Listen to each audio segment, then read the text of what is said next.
हजुरहरूले देखिरहनु भएको दृश्य हो चोभारको। हामी यस ठाउँमा ड्राई पिकनिकका लागि गएका थियौँ अङ्कल आन्टीसँग 16-17 जना मिली।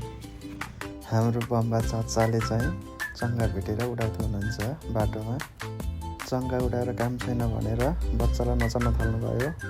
बच्चा नाचेको देखेर म के काम भनेर बिचमा एक्लै नाच्न थाल्नुभयो।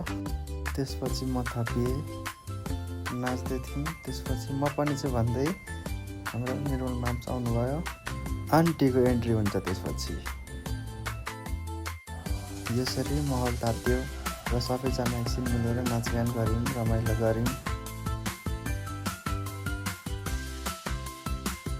नाचगान गरेर भोक लाग्यो र खानपिनतिर लाग्यौँ।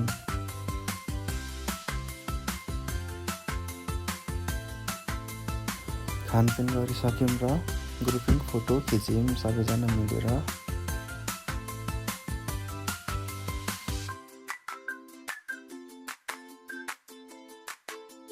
फोटो खिच्दै थियौँ। फेरि माउलाई नाच्ने जोसजगा चलेर आएछ, नाच्न थाल्यो एक्लै।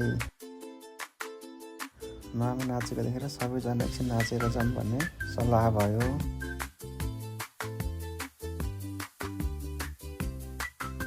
ठिकै छ भनेर म पनि गएँ। सबैजनासँग मिलेर एकछिन नाचेँ। रमाइलो गरिसकेर प्लेनमा चढेर हामी चाहिँ फर्क्यौँ।